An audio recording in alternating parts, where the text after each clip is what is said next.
Kumusta naman mga inip na inip dyan? Mga inip na inip na nagpapanggap na mga mababait, na mga matatalino, magagaling at ang tataas ng mga tingin sa sarili, no? Para sabihin, either tanga ka or kasabwat ka, di ba? Si Pangulong Marcos Jr. Dahil siguro nakikita ko rito ano siya, atat na atat siyang mapanagot.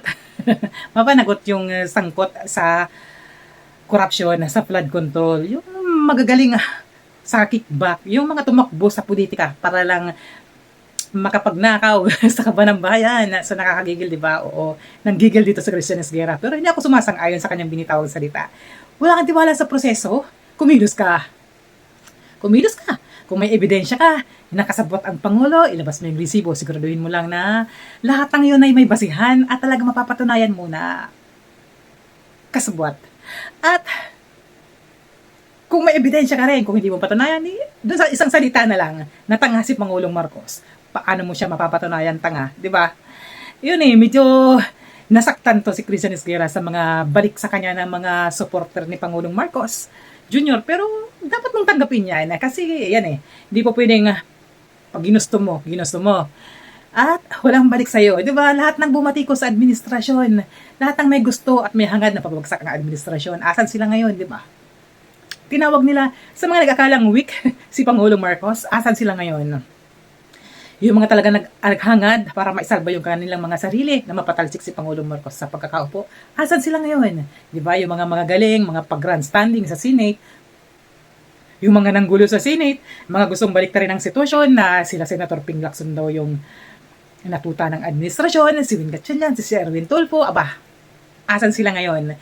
Di ba? Sabi ko nga, kapag babato kayo ng baho sa inyong kapwa, siguraduhin nyo na walang masisilip na baho sa inyo. Kasi pag bumwelta, masakit yan. Hindi nyo kakayanin kung kayo'y ang masaklap kasi dito yung buwelta sa kanila May mga resibo Pero yung mga bira nila, sa mga binibira nila, wala silang maipakita ang resibo or walang ebidensya. Puro gawa-gawa lang. Kaya asan sila ngayon? Yung iba nakakulong, yung iba nagtago, nag-fly away na. Di ba? Wala naman kasing resibo, walang ebidensya. Gustong-gusto niyo mapanagot si Martin Romualdez na dahil sa iyo nga Speaker of the House ng time na yon, talagang siya yung pinakaulo ng lower house. Di ba? Kaya gusto niyo, hindi kayo naniniwala hindi siya involved. At si Saldico, nag-resign na sa pagkakongresista, pinanindigan ng pagtatago na kahit sa social media hindi natin masilip kung nasaan. Aba, napakagaling ng kanyang ginawa. Sa laki ng halaga ba naman na naisako yata ni dating Congressman Saldico Kahit umabot siguro siya ng edad na 70, 80, hindi yata mauubos yun di ba? Yun ang tinitingnan natin kung ilang bilyong halaga ang mga na kickback ng mga to. Kisang kita kung isipin nyo ito si Christian Esguerra, kung makabera, ganun-ganun na lang. Yung nakarang administrasyon, nag-ingay ka ba? Diba? 13,000 mahigit na flood control project ang nagawa ni former president sa under administration ni former President Duterte. Pero bakit hanggang ngayon bumabaha pa rin? Bakit walang involved na investigation sa korupsyon sa kabila ng pagbubunyag niya na noon? Kasi hindi niya kinaya dahil yung mga kaalyado niya mismo yung may gawa. Pero para isipin nyo na kasabwat ang Pangulo, pero si Pangulong Marcos mismo yung nagsiwalat nito ng kanyang sona at tamaan na kung sino ang tatamaan kahit kamag-anak nyo pa. Pero parang hindi kayo nakukontento sa ginagawa ng proseso ng pamahalaan ng mga kasakalukuyang gumagawa ng investigasyon. Bakit hindi kayo tumulong? Kung kayo may mga resibo, bakit hindi? Sa tingin ko naman, karapatan nyo yan dahil kayo ay journalist.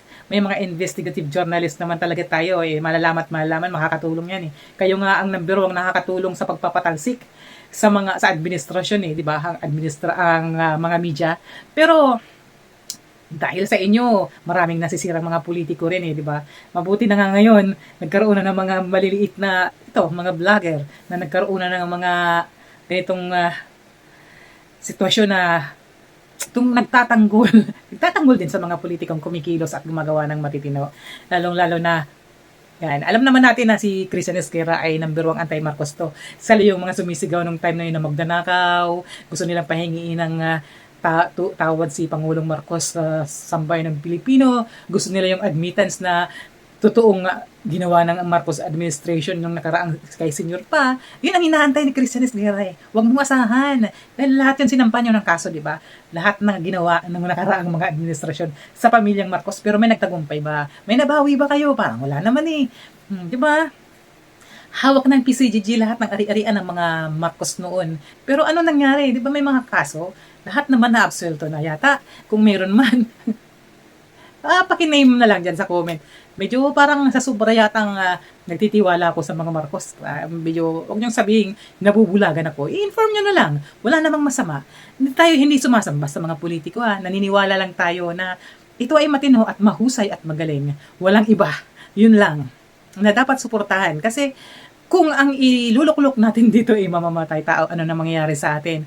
Sa sobrang takot ng mga mamayan at hawak na ng mga may mga pulis na may mga barel, hawak na ng Pangulo, yung kumbaga lahat na, naging mukhang diktador na, ano na mangyayari sa atin? Doon na malalaganap yung mga kurap, doon na yung mga magaganap yung mga pang-aabuso na kahit hindi man iutos ng Pangulo, magaganap yun. Kasi tayo rin naman nagbibigay permiso dito di ba? Huwag na huwag niyong susubrahan kasi ang administrasyon ngayon ay sobrang napakaluwag. Sobrang napakaluwag sa demokrasya, sa freedom of speech, ayan. Lahat ng karapatang pantao, halos lahat ginawa na ni Pangulong Marcos, di ba? Sa mga, mula sa maliliit hanggat sa malalaki, sa mga negosyante, halos lahat binigyan ng pagkakataon ni Pangulo na makapaggalaw ng maayos. Sa mga maliliit, andyan yung mga ayuda, mga lahat ng suporte, di ba? Mga pabahay, yung mga titulo, mga lupa, sa pangingisda, mga gamit kung paano sa mga nagtatanim ng gulay, para hindi mabulok yung kanilang mga hinarvest. Lahat ng paraan ginagawa ng administrasyon. Pero halos gusto nyo pang sirain dahil nga isiniwalat niya yung corruption. Hindi naman na kami papayag doon. Maglabas muna kayo ng ebidensya. Nakatibayan na ganon talaga si Pangulong Marcos. Ang sakit nyo sa banks. Sa totoo lang, mas matanda ko dito kay Christian Esguerra. I am 54 at alam kong bata pa to si Christian. At alam kong aral na aral kasi to sa school Kasi second year high school ako nung pinull out yung mga libro talaga sa school. At napalitan yung Arling Panlipunan na nandun na nakasulat kung ano yung kasaysayan na sa panahon ng martial law. Kaya yung mga kabataan ngayon, hindi natin maiiwasan na talagang anti-Marcos sila. Pero yung iba naman hindi na. May mga nalilinawan naman na siguro. Kasi hindi naman natin kinukuha ang kanilang simpatsya na mahalin talaga nila yung Marcos. Gusto ko makita nila yung kung ano talaga ang ginagawa ng kasalukuyang Marcos ngayon na nagtatrabaho naman talaga ng maayos at wala naman tayo nakikitang hindi maganda at nilalabanan naman niya ang korupsyon. May mga proseso, hindi naman siya nanggigipit, hindi naman kamay na bakal ang kanyang pinaiiral. Ano pa bang inaabangan natin para sirain pa natin ang ganyan? Sa total, wala naman kayong choice mga dilawan. Wala lang kayong choice kung itanggapin nyo na Pangulo si Pangulong Marcos. Si Mayor Leni nga, tinanggap niya Isang profesional at mahusay na politiko, si Mayor Leni Robredo. Okay, Bicolana ako. At Naga City rin ako bumababa pag ako'y umuwi sa amin. Pero, eto Christian, si Mayor Leni tinanggap ng biruwang nakaaway ni Pangulong Marcos sa politika to. Pero, na-personal ba si Pangulong Marcos? Hindi naman, di ba? Suportado pa rin niya ang pag-unlad ng Naga City. Kasi wala siyang sinisino, trabaho lang kay PBBM. Gusto niya maglingkod sa bayan dahil para sa kanya, isang biyaya yung pagkatiwalaan ka ng sambayan ng Pilipino para maging leader, di ba? Hindi tayo sumasama sa mga politiko. Kumikilos tayo kung ano ang nararapat. At tinitingnan natin yung bawat galaw ng mga taong inihalal natin. Ngayon, kung mayroon tayong hindi nagugustuhan, di ba malaya naman tayo makapagbatikos. Wala namang kumukontra. Maliban lang kung below the belt na yung mga birada mo. Di ba? Katulad ng ginagawa ng mga sumusuporta ni kay Vice President Sara Duterte. Gusto talaga nila mapatalsik si Pangulong Marcos para maupo si Vice. Kasi nga naman, mga sangkot sila, marami silang mga kakawalang hiya ang ginawa sa kanilang panunungkulan. Yung mga nakapaligid kay Vice President Sara Duterte. Siyempre, walang ibang successor si Vice. So, sila na lang yung magiging pag-asa nila. Tulad ni Harry Roque, hindi makauwi. Si Loren Legarda, lumayo na, hindi na nagparamdam. Si Libiste, wala na rin. Nakakapagtaka yun Paano sila umiksit na lang, ganun na lang. Eto si Alan Peter Cayetano, sa sobrang ingay niya na halos gusto niyang baliktarin yung kwento ng flood control issue gamit yung 18 maleta boys. O ayun, ngayon, siya na ang iniimbestigahan. Siya pala yung may mga kababalaghan pagdating sa flood control, pagdating sa Taguig eh.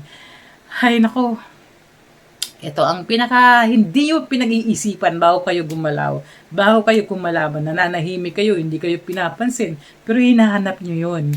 Senator Dante Marcoleta, ayun.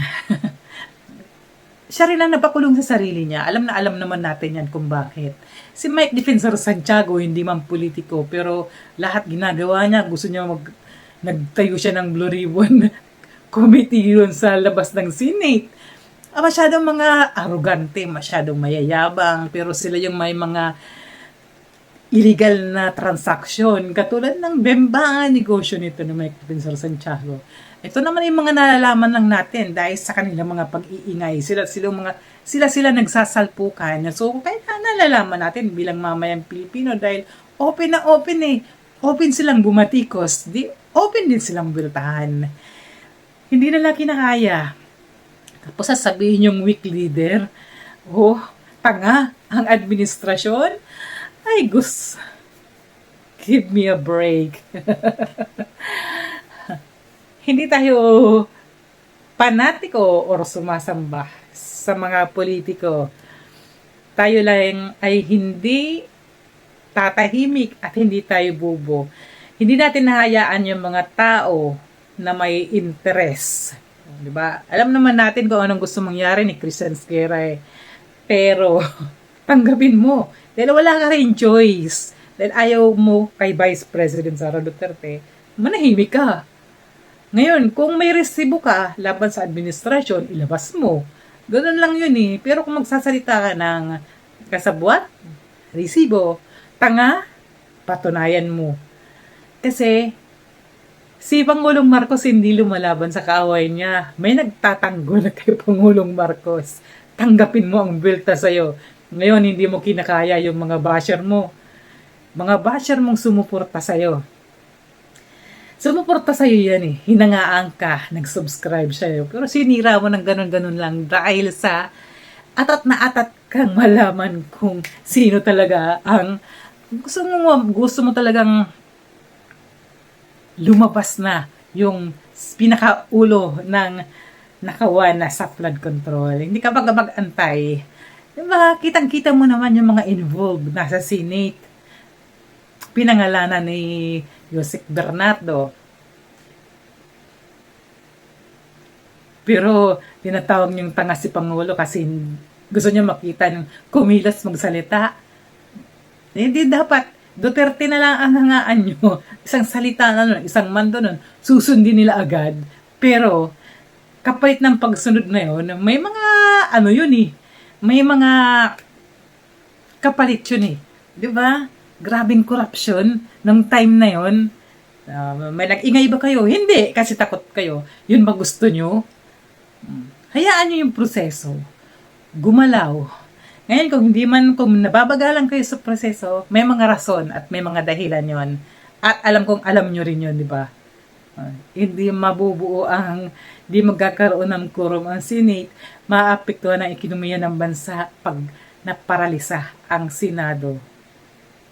Binatawag mong vlogger-vloggeran yung mga nagbablog at kumakalaban sa'yo dahil para ipagtanggol ang Pangulo na pikon sa binitawan mong salita. Huwag mo silang nilalang kasi sa tingin ko mas kumikita sila ng gusto kaysa sa'yo bilang ikaw na journalist at may lisensya. Yun ang sinisiguro ko dyan kay Christian Esguerra. Kasi sila, sa isang araw, ilang beses sila nag-a-upload. Ang iba, 4.